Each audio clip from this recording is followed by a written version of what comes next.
Good day for Lesson 2, Breeds and Breeding Practices in Small Ruminant Production. So let's start for some popular breeds of goats. So ito lang ay iilan sa mga um, available na breeds ng goat. Usually they are 40 mahigit na breeds. So ito yung mga popular na nakikita sa kahit sa ibang bansa. So first is the Alpine, which is originated in French Alps. Doon kinuha yung pangalan nila, medium to large size breed. No set of markings or wala silang masyadong pattern sa katawan para ma-distinguish agad sila sa crowd or sa herd. They have horns. They also have polled. Tulad nitong nasa picture na wala silang horn. Usually, yung mga horn ay yung mga male or yung mga bucks. Straight profile and erect ears. Meron kasing mga breeds ng goat na makikita nyo mamaya droppy or nakababa yung mga ears nila. Mature does or yung babae ay nagwe-weight ng 61 kilo and at about 76 centimeter tall at the shoulder. Also, they are heavy milkers kaya pwede sila for milk production. Friendly and curious. However, they can independent and strongly willed. Alpine has low fat content and average fat percent of 3.4%. So, yung mga goats milk ay mas digestible at mas mababa ang fat content nila compared sa cow's milk. Kaya mas prepared yun ng mga health conscious na consumers.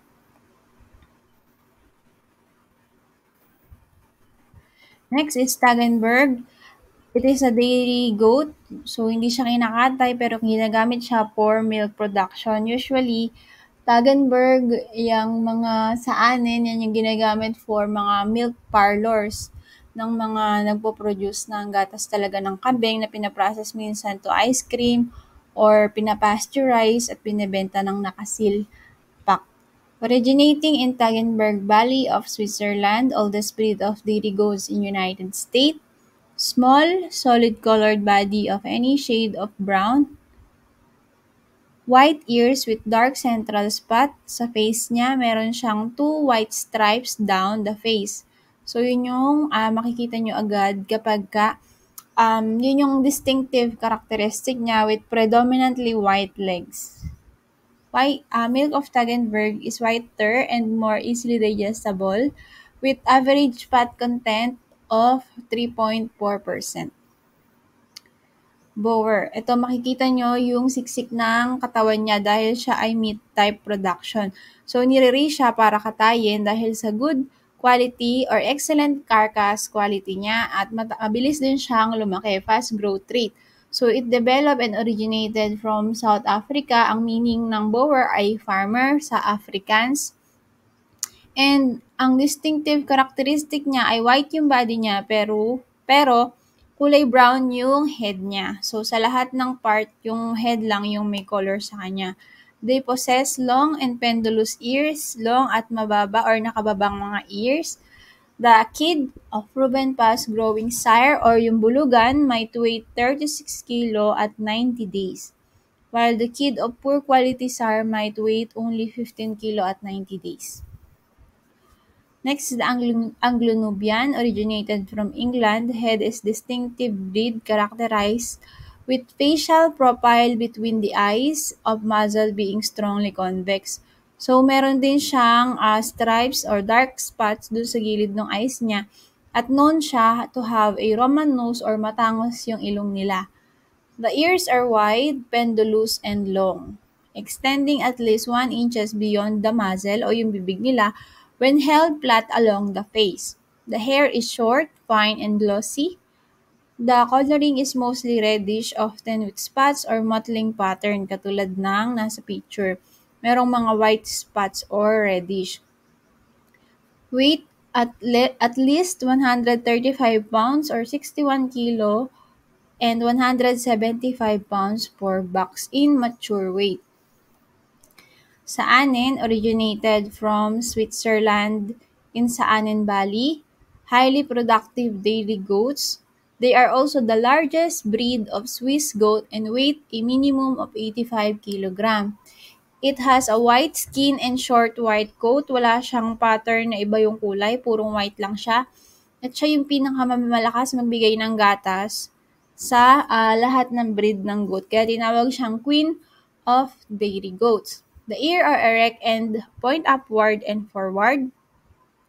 Sa anin are medium height when compared with other alpine breeds in Australia, milk producer and usually wide yield 3 to 4% milk fat.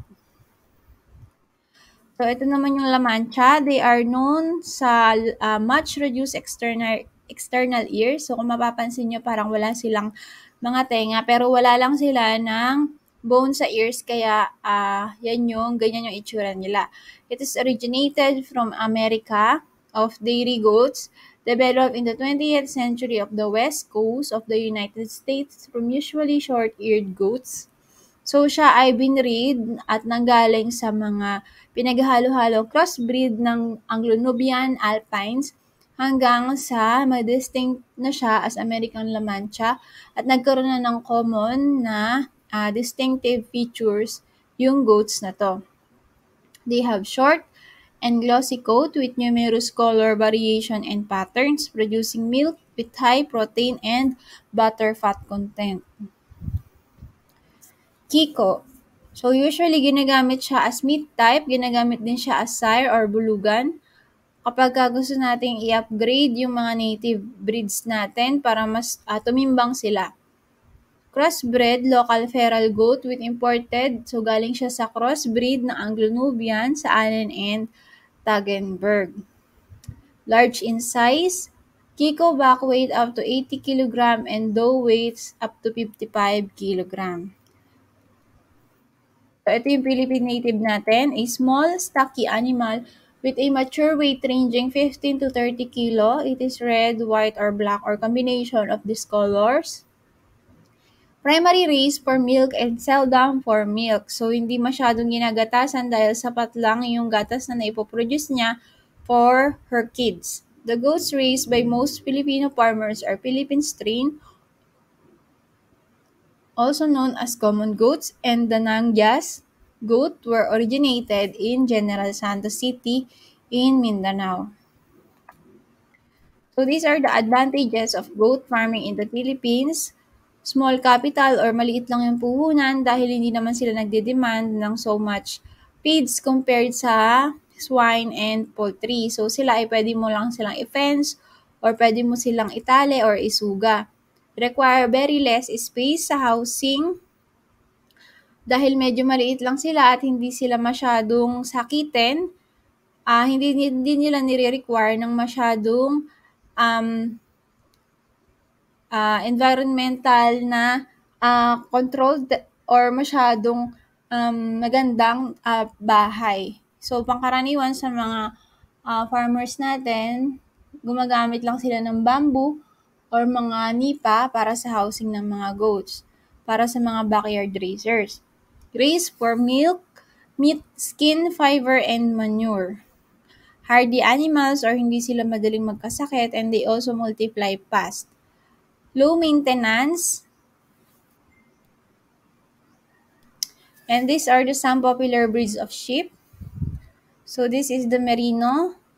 High quality wool accounts for nearly 50% of the world's sheep population. They are extremely popular and strong flock instinct, excellent foragers, originated from Spain. Rambouillet, also called French Merino, so dun siya nanggaling. Descendant from Spanish Merino sheep, long-lived as well as produce high-quality wool for large majority of their life. Can be used for meat and wool as well since they have more significant than most wool sheep, dual-purpose animals. So they are raised for meat and wool. Kinukuha or hina-harvest yung mga balahibo nila para gawing mga clothes and fiber. Suffolk, Smith type, black legs and head, fast-growing breed, originated from the United States, breed of medium wool, hornless sheep, and prolific or mabilis silang dumami. Hampshire, dual purpose, produce fine quality wool and excellent meat, black leg and faces, which make them decently distinguishable, active forager, and very calm sheep, They are large and hornless. So, pwede rin siyang gamitin for meat production and wool production. Katadin, mostly bred for meat, developed in United States, named after the area where they were first bred at Mount Katahdin in Maine, naturally resistant to parasite, medium size, and ideal for pasture lambing. Dorper, hardy, originated from South Africa. Most breed as mutant sheep or meat production, cheaply priced for this sheepskin, which is extremely thick and protective from harsh weather. This moose skin had been named Cape Clover. Dorset, breed for medium to length wool, is most well known for its prolific lambing or magaling siyang mag-alaga ng anak at marami rin siyang mga anak at maggatas. Breed originated in Salem, Oregon. They are most popular white-faced breed in United States as well. Katulad ng Merino, if you see a white-faced sheep. So, these are the breeding system in small ruminant production. Pag sinabi nating breeding system, ito yung paraan kung para mag-employ or yung mga goats natin para mag-mate sila. Ito yung mga paraan. So, pwede natin gawing hand mating, pen mating, and artificial insemination. So, yung hand mating ay yung paglalagay ng dalawang male and female. So, tigisa, isang pair where kailangan estrus na or naglalandi na yung female natin. At kailangan ay merong person or supervision ng tao dun sa breeding area. In this system, the female are allowed to mate one by one. So, this system, ram or buck will not be allowed to mate more than 3 ewes or doe in a day dahil naapektuhan yung sperm count nila at sperm viability nila. Kaya mas maganda na 1:1 ratio para mas mataas yung chance na mas mabuntis at healthy yung sperm na ilalabas ng mga bucks natin. So, this method ensure the expected time of lambing or kidding. Mas sigurado tayo kasi alam natin kung kailan natin sila pinagsama sa pen. So, estimated natin, alam natin kung kailan sila manganganak, maglalambing for lamb or sa mga tupa, kidding for goats. This system allows the farmer to know the animal have actually bred. It is, however, quite labor-intensive, requiring the manager to accurately identify the doe ewe in heat and facilitate the mating.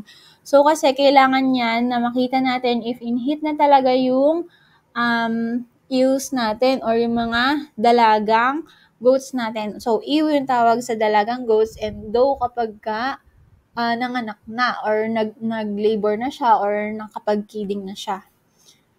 So, kailangan ma-ensure natin na nag-i-estrus siya or naglalandi siya para sa success ng pregnancy niya. Kasi kapag hindi siya nagbuntis at naglandi ulit siya, kailangan ulit natin siyang i-artificial insemination or ipamating ulit, which is nasayang na yung araw na dapat na nabuntis na siya at day 1. Pen mating. The buck or ram is put in a pen or doe or ewe to facilitate their mating. This method relies on the male to detect the female in heat. Dahil meron silang pinoproduce na estrogen at naaamoy yon ng mga animals na bucks. So, meron silang mga nire-release na hormones para ma-detect nga ng mga bucks yung mga in heat. So, in that system, nakalagay lang sila sa isang pen, then meron mga bucks, and yung mga buck na lang yung maghahanap ng mga nag-hit na goats. So, hindi siya mas laborious kasi hindi mo na kailangan hanapin yung nag-i-estrus. Pen breeding has this advantage also resulting in less certainty of breeding record. Also, if more than one female comes into heat on the same day, the male may single out one female and miss the other. So, ito lang yung disadvantage dahil hindi siya masyadong gagamit efficiently kapag merong hindi na breed yung isang buck na available na yung goats na nag-i-estrus. There also be requirement of follow-up pregnancy ultrasound to determine the female due date. So, eto dahil hindi natin sure kung kailan siya ulit nag-breed, kailangan siyang i-ultrasound. Pero usually sa Philippines, hindi siya ginagawa. Pera na lang talaga kung may mga breeder farm na nakafocus sila sa production ng mga kids or ng mga high quality na mga tupa or kambing. Additionally, the age of male must be taken into account when determining breeding density. A yearling should be placed with 10 to 25 females, while a more mature male can be placed with a 15 to 40 females. Dahil ang yearling or yung isang taon pa lang na buck, kailangan 10 to 25 pa lang yung female na ipe-pen mating niya. Dahil mas proven na kasi yung mga mature males and also mas develop na rin yung mga sexual organs nila and sexual drive nila at also they are proven na nakakapag-produce sila ng high quality semen compared sa mga yearlings. So take note of that, 10 to 25 para sa mga yearling and 15 to 40 females sa mga mature male. For artificial insemination, fresh as well as frozen semen is used. So, pwedeng yung fresh na kakakuha mo lang galing sa back. Pwede rin yung semen na tinago or naka-frozen. Artificial insemination involves collection of female from back and transfer the semen to reproductive tract of the doe. Doe can be inseminated with either fresh semen or with commercially available frozen semen. The speculum method of inspection is used for ewe and doe. So, kapag sinabi nating speculum, gumagamit sila ng mga materials tulad ng hawak ni Kuya na metal. So, speculum yung ginagamit nila na pang-inseminate. Generally, artificial insemination leads to lower reproduction rate than natural service, and frozen semen gives even much lower pregnancy rate that is around 40%. So, ito lang yung disadvantage kasi kung hindi pa nag-i-estrus yung animals, mababa yung chance na hindi siya mabuntis. And also, minsan nagkakamali yung technical man or yung mga nag-i-inseminate, yung mga hindi marunong tumingin if nag-i-estrus na talaga yung animals. Minsan naman nai-inject sa labas ng cervix, kaya nasasayang yung similya. Kaya medyo mababa yung pregnancy rate compared sa natural cervix or natural mating. Cervical insemination is generally followed for better conception rate. So usually, 2 times siya ginagawa. Isa sa umaga, tapos isa sa gabi. Kasi para ma-ensure yung estrus cycle or yung time ng paglalabas ng ova nung female natin. AI also requires large investment of time in order to carefully and accurately detect the estrus. Also, kailangan talagang bihasa at sanay yung technical man na mag-AI. So, for female reproductive organs and their major function, basic na lang to sa inyo. Ovaries, primary reproductive organ ng female natin. Contain the ova, secrete female reproductive hormones such as progesterone and estrogen that is responsible for estrus cycle o sa paglalandi. Oviduct, like a funnel, the infundibulum near the ovary, yung dinadaanan ng sperm cell, ayan, ay dinadaanan ng nagre-release ng ova from the ovary. So, sila yung nagta-transfer ng ovary papunta sa fertilization site. The oviduct is involved in sperm transport to the site of fertilization, provide a proper environment for ova and sperm fertilization, and transport of subsequent embryo to the uterus. So, uterus contains 2 separate horns. So, ito, magkaiba yung horn nila. Hindi katulad sa human reproductive system na parang single lang siya. Dito dalawa. So kaya usually yung mga goats ay 2 to 3 yung nilalabas nilang kids. Yung iba naman kapag hindi sila prolific, isa lang yung nailalabas nila. In animals with multiple births, each horn can contain one or more fetus. So, pwede sa isang horn dalawa, pwede sa isang horn isa. The uterus provide a proper environment for embryo development, support the development of fetus by supplying the nutrient, removing waste and protecting the fetus, and transport the fetus out of the maternal body during birth. For the cervix, it is the gateway to the uterus. Muscular canal consisting the several folds of tissue referring as rings. The cervix has relatively little smooth musculature. It is particularly participates in sperm transport during pregnancy, black bacterial invasion. The mucus produced during pregnancy also during the luteal phase forms a plug that makes the opening through the cervix impermeable for microorganism and spermatozoa.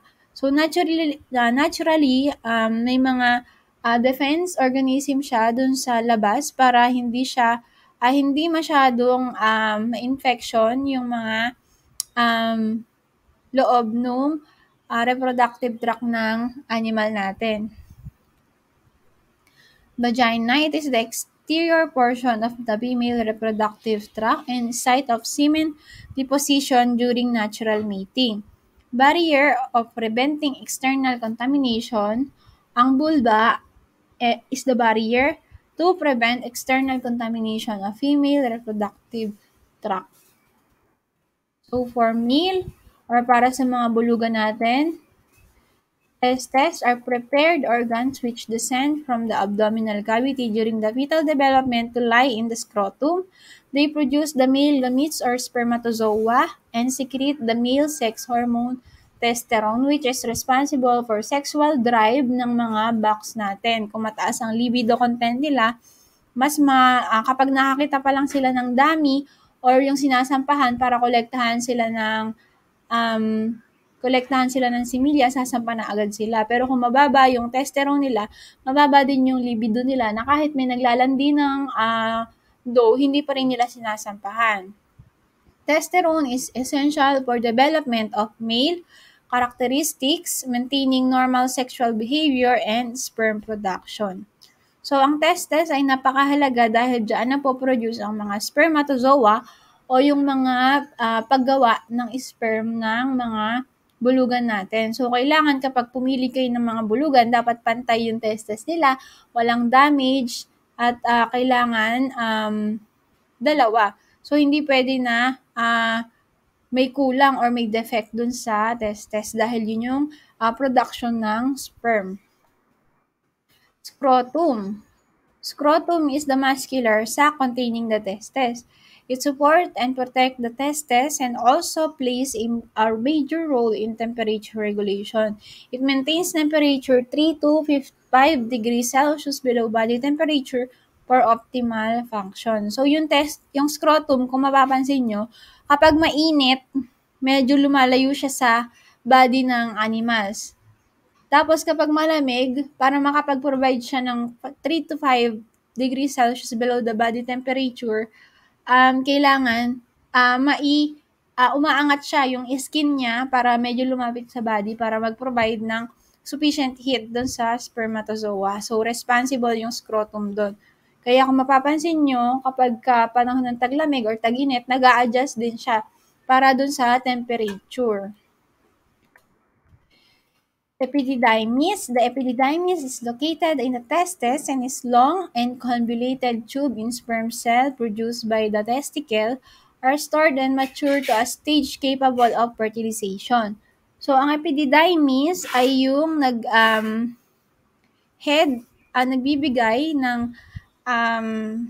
or nag-i-store ng mga sperm cell, yung tail of epididymis. Pero yung head of epididymis, sila yung nagiging daanan ng mga sperm cells.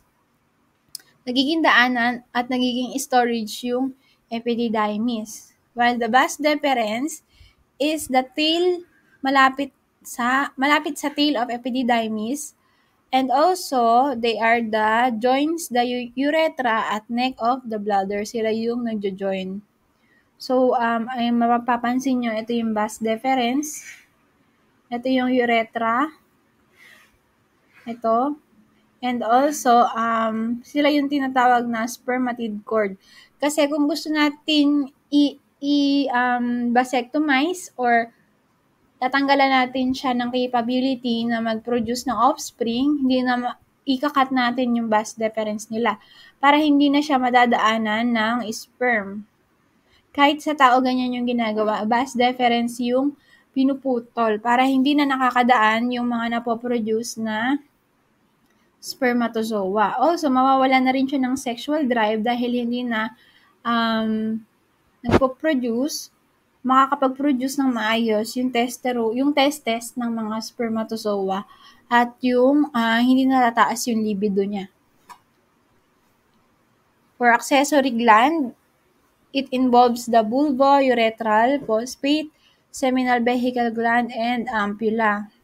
Accessory gland ay nasisikret additional fluid na nagbibigay ng food nutrients sa mga sperm natin para they have the energy na mag-run dun sa ova kapag na inseminate na sila sa loob ng female reproductive tract. These secrets are added quickly and forwardly during the mating to propel sperm in the urethra. So usually, ang energy or nutrients nun ay fructose. And also, nagpo-produce sila ng alkali na nagre-raise sa pH sa ejaculate na responsible sa pH ng population ng sperm.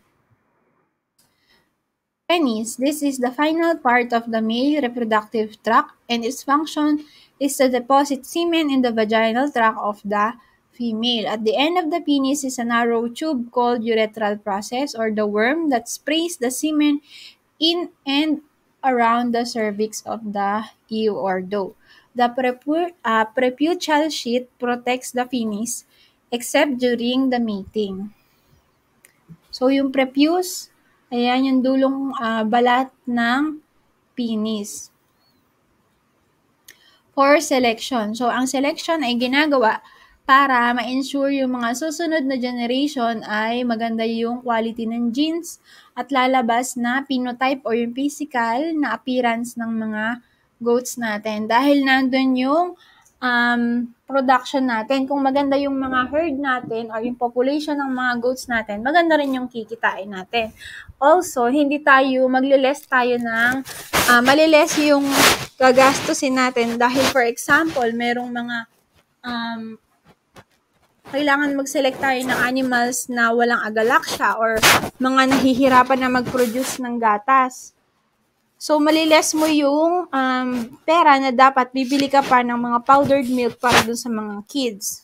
Kaya napakahalaga ng selection and culling. So, mamaya maitutuwakan natin yung culling. For selection, when selecting the box or doe to purchase or retain, there are 3 main tools available to you to aid in your decision. They are visual selection, raw data, estimate breeding values. So, you should seek to use all 3 tools in combination depending on the traits, makeup, and breeding objective. This approach will be far more likely to lead to success in meeting your breeding objective than using one tool in isolation. So, for example, gusto natin ng etong body type. Gusto natin ng mataba. So, hahanap tayo ng good yung body type niya. So, ito yung second dito ay kailangan hindi siya sakang or pike para hindi siya madaling tumumba or magkaroon ng injury. Visual selection is quick, efficient, and most effective for a large number of traits.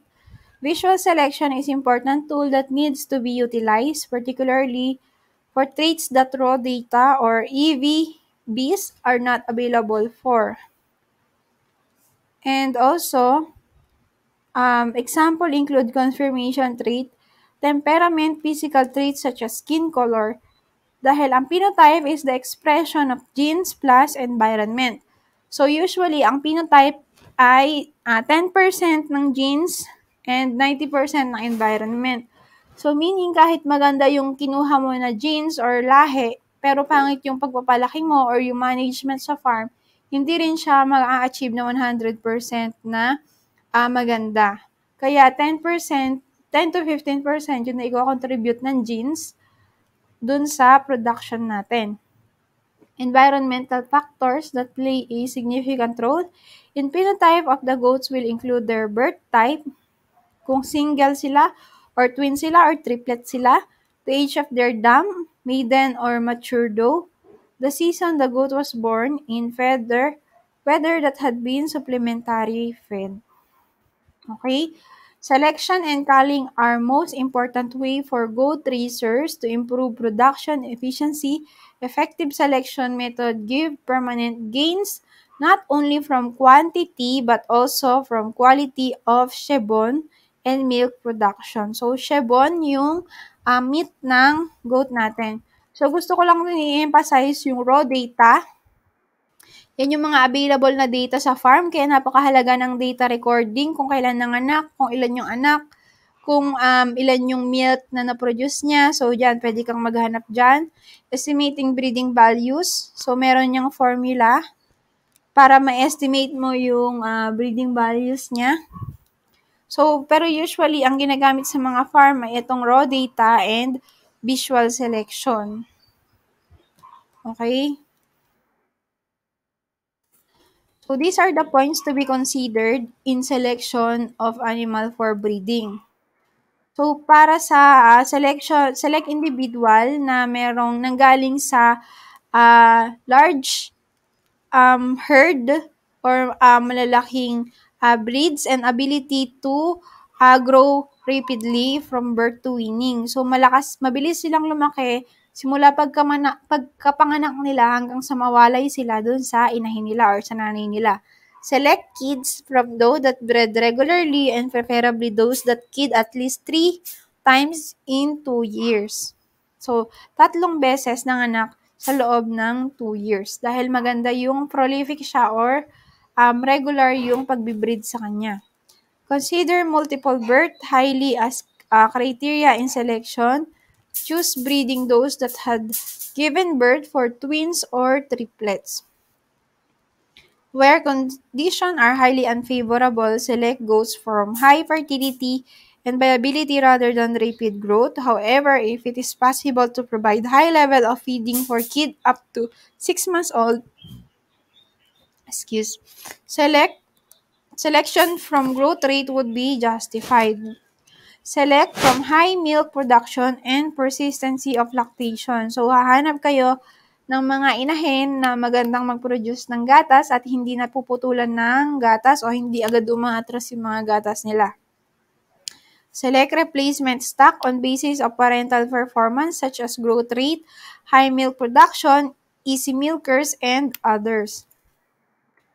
So, culling, usually ito ay pagtatanggal ng mga undesirable or unproductive animals dun sa breeding herd natin para hindi na nila maikalat yung lahi. For example, meron nga silang sakit na agalaksya or hindi sila nagpo-produce ng gatas pagkapanganak. So, pwedeng may chance na mamatay yung mga anak nila dahil wala silang mapapasuso na gatas. So, kailangan yung mga may lahi na agalaksya, tatanggalin mo na yon, ikakal mo na yon.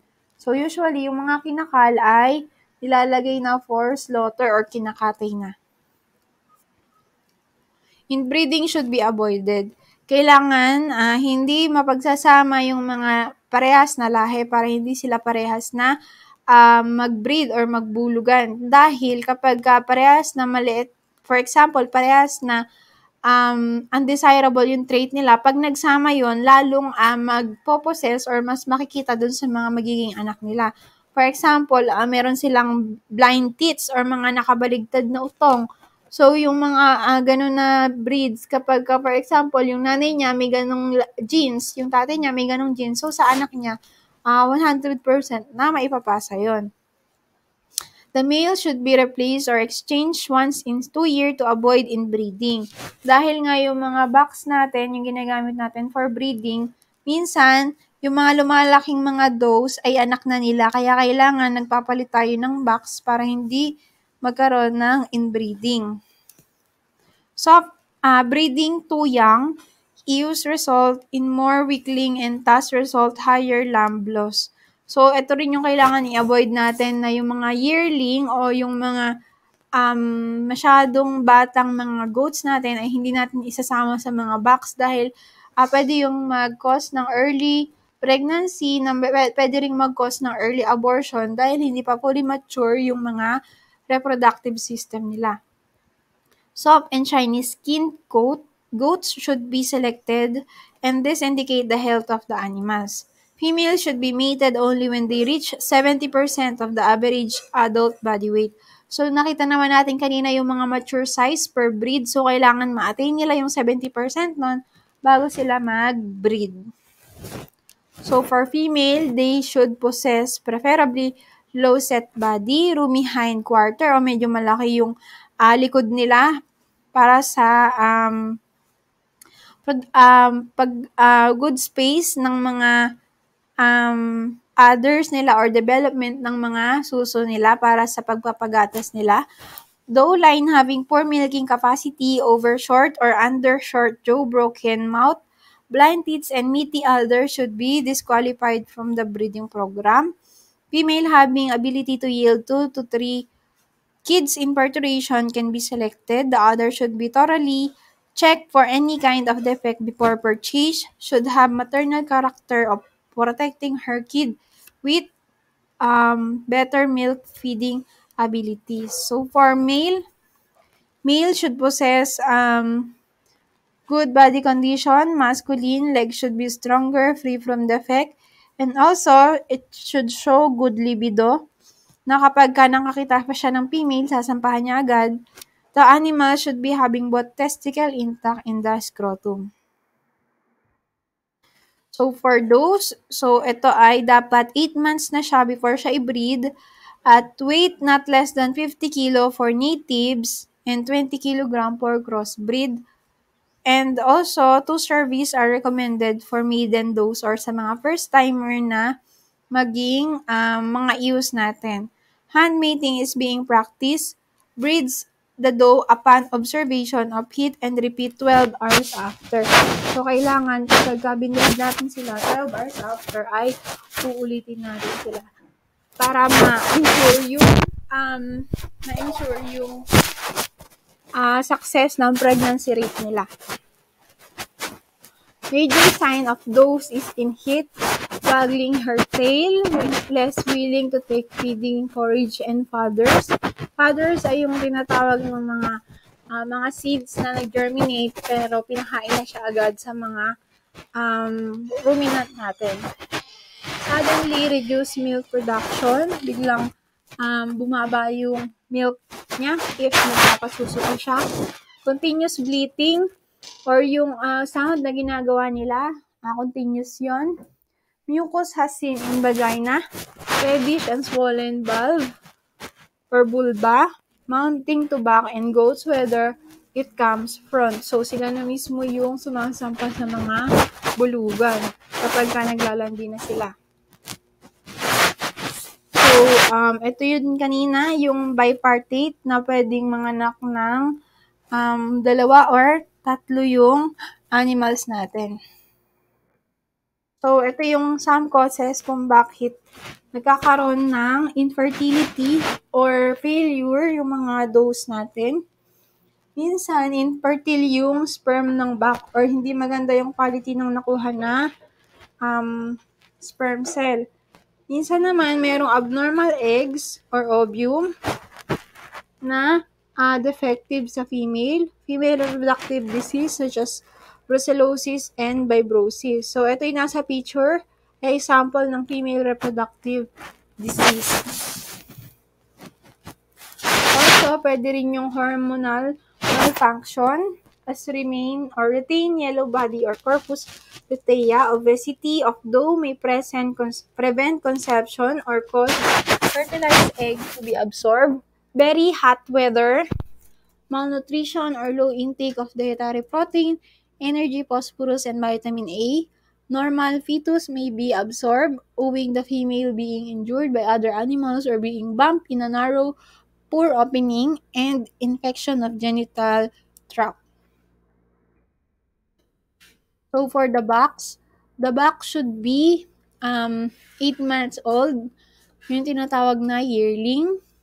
The box should not serve more than 20 doses before it is 1 year. It is also not advisable to use a mature box to more than 4 service weekly. Kapag also yung mga young bucks, pwede kayong gumamit ng standing or yung shallow pit or crates or matatapakan ng mga dose natin kapag masyadong mataas or mababa yung mga sa height nila kapag hindi maabot ng mga box para ma-avoid yung trauma sa large size box service. Also, sa native dose naman, kailangan meron ding yun nga, sampahan or babaan para hindi siya masyadong madaganan. In general, never allow buck to run in a herd unless herding is part of management practice. So, kailangan nakatali yung mga bulugan para ma-avoid yung early pregnancy at inbreeding. Do not allow to breed in their own daughters.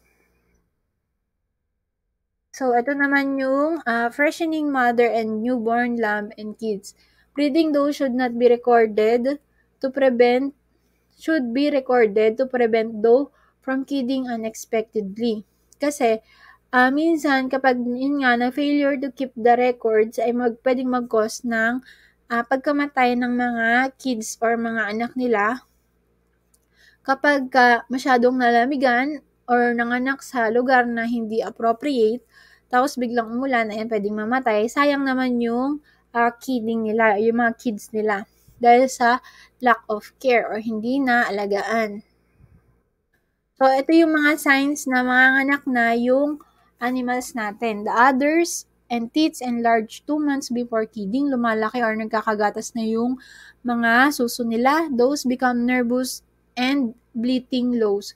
So, medyo mababa yung voice nila kapag nagpo-produce sila ng sounds nila.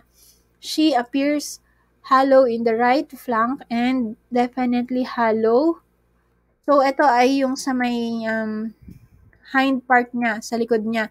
So, minsan, yung flank niya or yung likod niya medyo hollow or medyo parang nakahukay tapos mataba yung tiyan niya.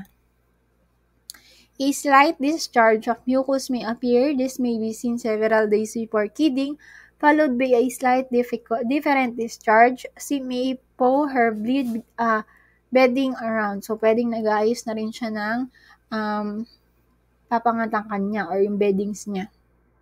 The doe become more and more restless and lies down and get up and lies down and strain slightly. So, tayo, higa.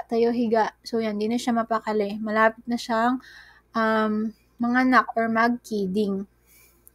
So, ito usually yung reproductive parameter ng goats. So, estrus cycle, 16 to 50 hours. Estrus lang yun. So, estrus cycle or yung pag-release ng ova ay 18 to 24, yung estrus cycle, yun yung between ovulation. So, kapag 18 to 24 days, pero average yung 21 days, doon na siya maglalandi ulit. Then, pag ovulation, 33 hours. Kaya, minsan, dinodoble natin yung mating or artificial insemination para timingan natin yung paglalabas ng ova, pagra-rupture ng ova dun sa reproductive system ng female. Gestation length or yung pagbubuntes, 147 to 155 days, pero average ng 150 days. Kidding interval, pure breed, 240 days, and native is 210 to 260 days. So, usually, yan yung age between mga interval o sa mga anak nila. So, ito nga, kapag nakita natin na nag-hit na, so nakakita tayo ng mucus sa umaga, pwede natin siyang i-artificial insemination or i-mate sa back ng gabi. So, kapag nakita naman natin na nakatanghalian, Ang morning, kinabukasan nun, doon natin siya ipapamate, while kapag evening, sa morning nun, doon natin siya ipapamate. So, if again, after 21 days, meron na naman siyang mucus, hindi siya nabuntis, kailangan ipamate ulit siya sa box natin. Okay? So, ito yung mga step for artificial insemination. Pero meron tayo ditong video para mas maintindihan nyo. Okay, so ito yung artificial, yung semen. I'm just now cracking the Meron lang siyang stick on my sheet. temperature para dun sa frozen semen. Plug on these straws. We want to make sure we keep as much water away from there as we can. Like I said, water is herbicidal.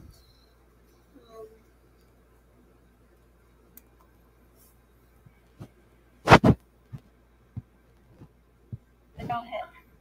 I'm gonna turn it So, ayan yung KY jelly para mapacilitate yung pagpasok ng speculum.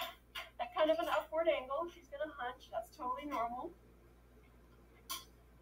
She's actually pretty relaxed right now. And I'm just gonna kind of gently get that lubricant, in there. Okay. So now we're gonna let her settle. I'm gonna wipe a little bit of that extra off.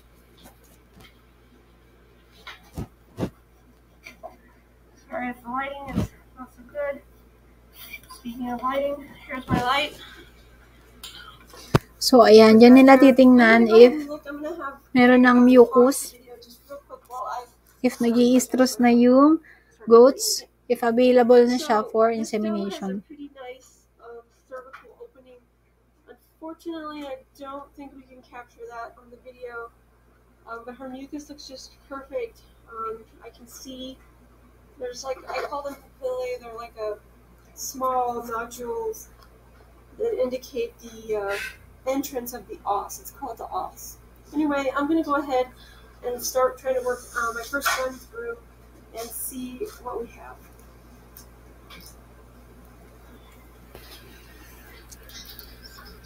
Ayan yung semen. Kailangan maglalak siya sa loob ng vagina nung goats natin para sure na may papasok yung similya sa loob.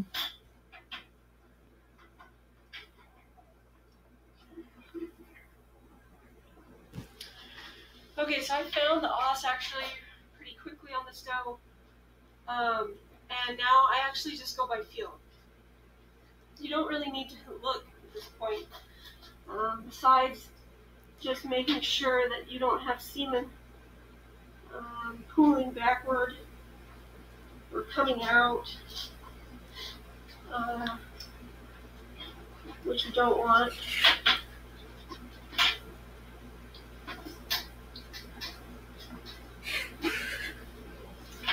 There, I've got one ring for sure. I know I'm right on the cervix now. See, I'm twisting, manipulating a little bit. I'm also, if these goats get a little too rank and moving around a lot, what I'll do is I'll put my knee right under the belly, the body, and it just kind of supports them. It also lifts that cervix up on some of the older does.